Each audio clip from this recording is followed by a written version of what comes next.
Assalomu alaykum yaxshilarim, xayrli kun. Aynan bu joyda diagnostika haqida to'liq ma'lumot berib o'tmoqchiman. Juda ham ko'pchilikka noto'g'ri informatsiyalar yetib boryapti. Diagnostika bilan konsultatsiyani bir xil etapda tushunib qolishgan. Yo'q qizlar, diagnostika aynan sizni muammoyingizga tashxis qo'yiladigan yo'l. Siz bilan suhbat quriladi va bu terapiya yoki regressologiya yo'nalishida qo'rquvlar ustida ishlanilishi kerak bo'lgan holatni aniqlanadi.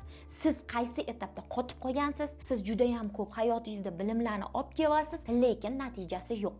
Chuqur sababini ko'ra olmaysiz. Aynan diagnostika orqali biz o'sha etapni yaratdik. Ya'ni diagnostika orqali siz o'zingizni muammoyingizni ildizini ko'rib chiqasiz. Lekin u og'riqlarni tagida qo'rquvlar yotadi. Qo'rquvlarni qanaqa qo'rquv yotishi va siz bu holatda nimaga aynan informatsiyangiz ko'p, bilimingiz ko'p, hayotingizda qo'lla olmaysiz. Odatlaringiz o'zgarmaydi. Ana o'sha qayerdan kelayotgani, nima oqibatida bu holatga tushib qolganingiz, ssenariylar davomidami, aynan qaysi qo'rquv ishlayotganini ochiq-oydin diagnostika orqali ko'rib chiqamiz. Lekin diagnostikani konsultatsiya bilan adashtirishadi. Lekin bu yerda juda ham chuqur diagnoz qo'yilmaguncha, tashxisni chuqur qo'ymasangiz, siz muammoyingizni yecha olmaysiz. Bu yo'nalishda, ya'ni diagnostika orqali siz aynan muammoyingizni ildizini ko'rib chiqasiz. Yechimlarini esa yo'l ko'rsatiladi.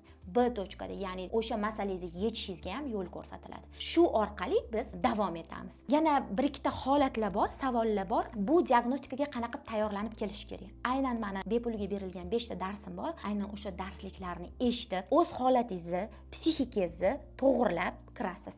Juda ham ko'pchilik psixologik bilimlarni olib, ruhiy holatdan kibr holatiga o'tib olgan. Ya'ni men hamma narsani bilaman degan holat. Lekin bu kibr holati insonni hech qachon o'stirmaydi, bitta tupikda ushab qoladi. Ya'ni labirint deb hayotimizni olaylik, o'sha labirintda devorga urilaverasiz. Aynan ildizini bilaman deysiz, tushunasiz, lekin anglay olmaysiz. Aynan anglashingiz uchun sizni hissiyotlaringiz va siz bilan suhbat jarayoni olib boriladi.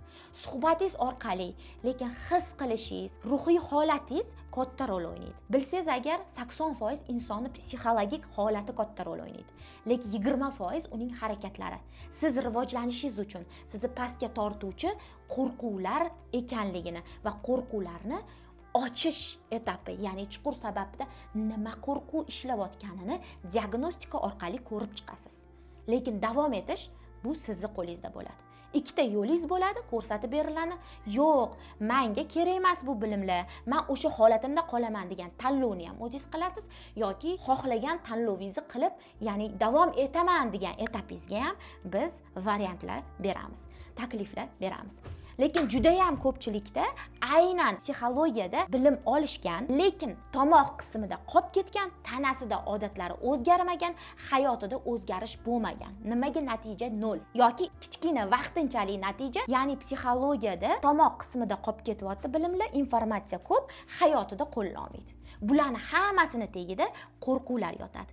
Aynan qo'rquvlaringizni ildizini yechganimizda sizni hayotingizda o'zgarish bo'ladi. Lekin qo'rquvlaringiz nima qo'rquv yotganini ham ko'rishingiz uchun, buning uchun sizga diagnostika kerak bo'ladi. Biz tashxis qo'yishimiz uchun. Vrachlarda ham misol uchun muammosini qidiradi, doktorini qidiradi, unga vaqt sarflaydi, nima muammo ketayotganini ko'ra olmaydi. U yo'nalishga boradi, xirurgga boradi, boshqasiga boradi, lekin o'zini doktorini topganda aynan diagnozini aniqlaydi. Diagnozini aniqlagan vrach esa unga davoni ham, to'g'ri davo yo'lini ham ko'rsata oladi va u inson haqiqatdan ham sog'ayib ketadi.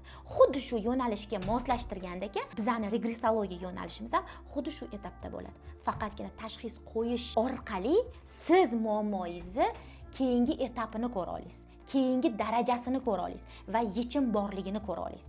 Aynan siz o'sha tashxisni qo'yilgandan keyin. Tashxissiz buni iloji yo'q qizlar. Informatsiyalar ko'p, hayotimizda qo'lla olmaymiz. Terapiya, konsultatsiyalar bilan adashtirmanglar. Yana keyingi etapimizda yana bitta narsani iltimos qilib qolardim. O'sha bilimlarni olganingizdan keyin, o'sha bepul darslikdan tushunchalar bilan kirsangiz, ko'proq ma'lumotni diagnostika orqali tushunishni boshlaysiz va meni tilimni tushunishni boshlaysiz. Yana bitta narsani iltimos qilib qolardim. Bilaman degan holatda aql voyi yoqmasdan, ichki holatingizdan hissiyotlar bilan o'sha diagnostikaga tayyorlanib kirishingizni so'rab qolaman. diagnostika vaqti belgilanadi. Diagnostika vaqtiga 15 minut kech qolsangiz, sizni to'lagan pulingiz atmen bo'ladi. Ya'ni qaytarilib berilmaydi. Chunki ekspertga nisbatan hurmatsizlik bo'ladi. Vaqti belgilandimi, o'sha vaqtga tayyor bo'lib, siz o'sha etapga tayyorlanib turishingiz kerak. Aynan ikkinchi variantda esa siz o'quvchi pozitsiyasida kirasiz. O'zingizni tayyorlaysiz. Bilmayman holatiga olib tushib, o'quvchi holatiga tushganingizda sizga bu bilimlar yuqadi.